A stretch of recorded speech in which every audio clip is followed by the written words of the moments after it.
Hello everyone, my name is Pratik Pradhan and I welcome you all in today's session.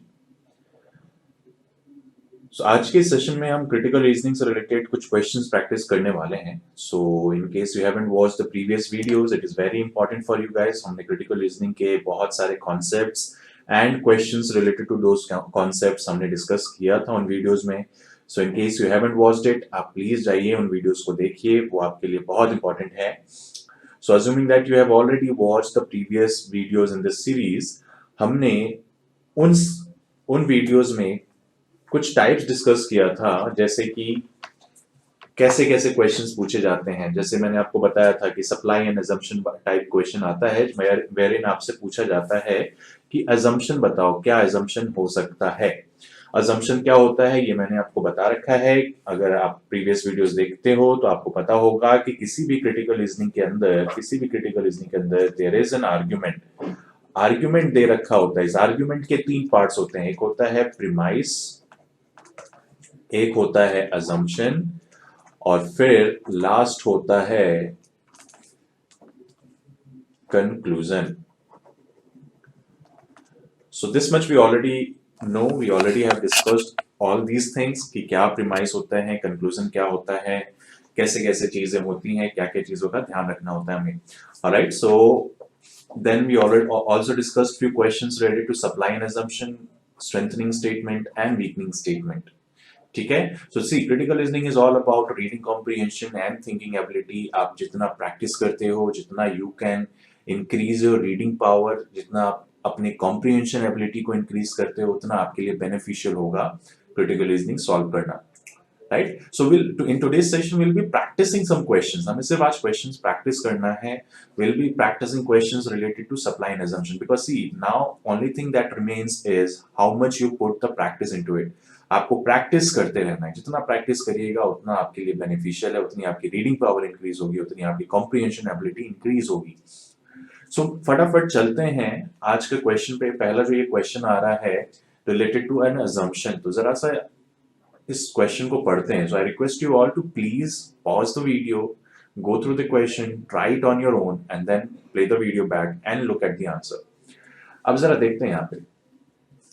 Studies of fatal automobile accidents reveal that in the majority of cases in which one occupant of an automobile is killed while another survives, it is the passenger, not the driver, who is killed. अभी तक क्या कहा कि वैसे automobile accidents, वैसे car accidents जो कि fatal हैं, जिसमें कि उसके अंदर भी वो पिन पॉइंट कर रहे हैं वो केसेस जहां पे मेजॉरिटी ऑफ द केसेस में one occupant of an automobile is killed while another survives, it is the passenger but not the driver who is killed. यानी कि वो एक्सीडेंट्स जो कि फैटल होते हैं, सबसे पहली बात तो हर एक एक्सीडेंट की बात नहीं हो रही है, और उसके अंदर भी मेजॉरिटी ऑफ द केसेस, कैसे केसेस जहां पे एक बच गया और एक मर गया. इसके अंदर जो बच जाता है वो ड्राइवर होता है और जो मर जाता है वो आपका पैसेंजर होता है. तो ये इन एक्सीडेंट्स की बात कर रहे हैं, सिर्फ इन एक्सीडेंट्स की बात कर रहे हैं, नॉट ऑल एक्सीडेंट्स. अच्छा, अब आगे इसके ऊपर इसने क्या, तो दिस इज माय प्रीमाइस. यहाँ पे इन्होंने प्रीमाइस का, प्रीमाइस के लिए इन्होंने सपोर्ट कर रहा है, कंक्लूजन दिया यहाँ पे कि it is ironic that innocent passenger should suffer for the drivers carelessness while the driver often suffers only minor injuries or none at all. तो ये आयरनी है कि भाई ये ड्राइवर की केयरलेसनेस की वजह से पैसेंजर्स को सफर करना पड़ रहा है. ये मेरा कंक्लूजन है. मेरा कंक्लूजन क्या बन रहा है कि ड्राइवर केयरलेसनेस से. सो अगर हम यहाँ पे अब देखते हैं आगे कि which of the following is an assumption underlying the reasoning in the passage. अब इसके पीछे assumption क्या है, assumption क्या होता है. assumption हमने देखा था प्रीमाइस और कंक्लूजन के बीच की एक लिंक होता है. क्या सोचा गया है प्रीमाइस से assumption तक, प्रीमाइस से कंक्लूजन तक जंप करने के लिए, दैट इज assumption. हमने ये प्रीवियस वीडियोस में डिस्कस किया हुआ है. सो assumption is something that has been taken for granted, that has been taken as a support for coming to the conclusion. Alright, so अब यहाँ पे अगर हम देखें, so I told you in the previous videos कि हमें option elimination एक बहुत अच्छा प्रोसेस है to solve critical reasoning question, so will be relying on it. On यहाँ पे भी हम जरा देखते हैं कि in most fatal automobile accidents the driver of a car in which an occupant is killed is at fault. बिल्कुल सही है, बट अभी मैं ऑप्शन एलिमिनेशन करके आपको बताऊंगा। Let's see option number B, drivers of automobiles are rarely killed in auto accidents. अब जरा देखिए यहाँ पे drivers of automobiles are rarely killed in auto accident. देखिए हमारा जो प्रीमाइस था, was it talking about all the auto accidents or only the fatal ones? And fatal ones में भी कौन से, जहां पे one occupant is killed while another survives? So we cannot talk about all the automobile accidents, इसलिए ये वाला जो है वो eliminated है। What about C? Most deaths in fatal automobile accidents are suffered by occupants of car rather than by pedestrians। देखिए pedestrians की तो कहीं बात ही नहीं होती, यहाँ पे दो ही चीजें हैं हमारे प्रीमाइस में, ड्राइवर पैसेंजर एक्सीडेंट्स। सो पेडेस्ट्रियंस का क्या हो रहा है, वी डोंट नो। डी पे आते हैं, auto safety experts should increase their efforts to provide protection for those in the passenger seats of automobiles. अब क्या ये assumption है? नहीं, ये हमारा एक कंक्लूजन हो सकता है। देखिए कंक्लूजन क्या होता है, मैंने आपको बताया, conclusion is something that is derived from the passage. हमारा कुछ पैसेज है, इसका रिजल्ट क्या हो सकता है, या आने वाले टाइम में क्या हो सकता है, क्या किया जा सकता है। तो यहाँ पे मुझे पता है कि पैसेंजर्स जो हैं हर बार सफर कर रहे हैं, पैसेंजर्स आर गेटिंग किल्ड। सो यहाँ पे इन्होंने एक सॉल्यूशन बताया या एक कंक्लूजन बताया कि इस वजह से ऑटो सेफ्टी एक्सपर्ट जो हैं ऐसा कुछ कर सकते हैं जिससे कि पैसेंजर को प्रोटेक्शन मिले। So this is something after words का जो इफेक्ट होता है, उसके बाद का जो पैसेज के बाद का जो इफेक्ट है, ये यहाँ पे आ रहा है।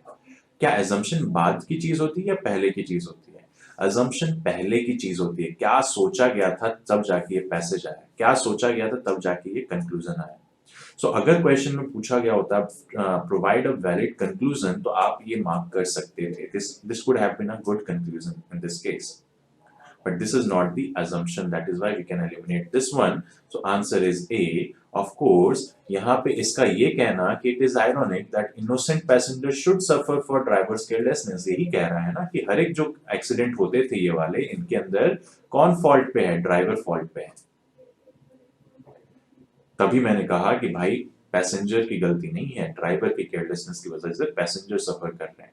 Because I have this assumption कि जितने भी फैटल एक्सीडेंट्स हुए हैं, जिनकी भी बात हो रही है यहाँ पे, उसमें ड्राइवर फॉल्ट पे है। तभी तो मैंने कहा कि ड्राइवर की केयरलेसनेस की वजह से हुआ, राइट। सो बहुत ही सिंपल सा क्वेश्चन था। I think I hope this was clear to you. आगे चलते हैं नेक्स्ट क्वेश्चन पे। सो बस प्रैक्टिस करना है, जितने क्वेश्चंस आप प्रैक्टिस करिएगा उतना आपके लिए बेनिफिशियल है। You will be increasing your reading ability, you will be increasing your thinking ability, and that's all is needed in a critical reasoning question. So आगे चलते हैं। So please pause the video, go through it, try it on your own, and then play back. जरा देखते हैं यहाँ पे, a life insurance company will be sending in specially bound gift copies of a new book, Bollywood Popular Indian Cinema, to its most favored NRI account holders all over the world. क्या हो रहा है, अभी तक मुझे ये पता चल रहा है कि कुछ लाइफ इंश्योरेंस के कोई कंपनी है, वो गिफ्ट्स भेजेंगे। किसको गिफ्ट्स भेजेंगे? एनआरआई अकाउंट होल्डर्स को भेजेंगे। Most favoured NRI account holders, कुछ जो फेवर्ड एनआरआई अकाउंट होल्डर्स हैं उनको भेजने वाले हैं। और गिफ्ट में क्या है? A book named Bollywood popular Indian cinema. अब इसके पीछे उन्होंने कुछ प्रीमाइस दिया, इसके पीछे कुछ कंक्लूजन, ये उन्होंने सपोर्ट दिया है कि we wanted to give them something special, something Indian, and most Indians loved Bollywood, said the company spokesperson. तो यहाँ पे ये कंक्लूजन की एलआईसी वाले इनको गिफ्ट देंगे, इसके पीछे प्रीमाइस क्या छुपा था? प्रीमाइस ये छुपा था कि हम उनको कुछ इंडियन देना चाहते हैं, और ज्यादातर इंडियन जो है वो क्या लव करते हैं? दे लव बॉलीवुड, इसलिए हम उनको बॉलीवुड से रिलेटेड एक बुक देने वाले हैं। ठीक है। सो अब यहाँ पे पूछा जा रहा है what assumption is implicit in this passage? assumption क्या है जो छुपा हुआ है इस पैसेज के अंदर? तो जरा देखते हैं, फिर से हम कॉम्प्रीहेंड कर रहे हैं। कॉम्प्रीहेंड में पता ये चल रहा है कि हम कुछ गिफ्ट दे रहे हैं।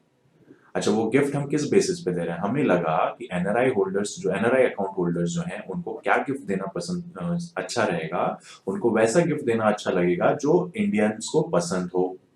Most Indians loved Bollywood, something Indian, most Indian. हमें लगा कि जो इंडियंस को पसंद है वो एनआरआई को पसंद आएगा। This is what the assumption is, and this is what they are saying, and they are saying कि NRIs love the same thing that Indians love. This is my assumption.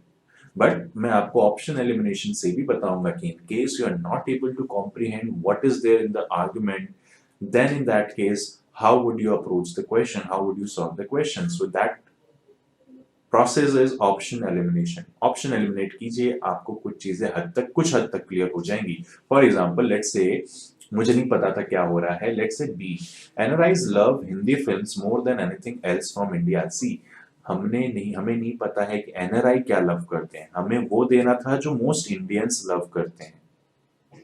तो ये कहना कि NRI loves Hindi films more than anything else is wrong. ठीक है, NRIs accounts are the only most favoured account. नहीं नहीं, इन्होंने ऐसा कहीं कहा ही नहीं। इन्होंने कहा है कि एनआरआई अकाउंट में भी जो most favoured NRI account holders हैं उनको गिफ्ट दिया जाएगा। एनआरआई अकाउंट सबसे फेवर्ड अकाउंट है वो नहीं कह सकते हैं, right? So this is quite simple, ये बिल्कुल एलिमिनेट हो सकता है। D, Bollywood popular Indian cinema is the best book on Indian films. कहाँ लिखा है ऐसा कि the best book Bollywood popular? नहीं लिखा है ना, तो that is my answer will be ए, कि भाई हम किसी को कुछ गिफ्ट दे रहे हैं और हम कह रहे हैं कि इसे भी वही पसंद होना चाहिए जो इनको पसंद होना चाहिए, तभी तो मैं उसको सेम गिफ्ट दे रहा हूं जो इसे दे सकता था, right? So that is why answer will be option number A. So I hope this was clear to you. This was all for assumptions. Assumptions के questions practice करवाए मैंने आपको, आपको भी अपने साइड से practice करते रहना है, because critical reasoning is all about practice. जितने questions आप practice करोगे उतना आपके लिए beneficial है।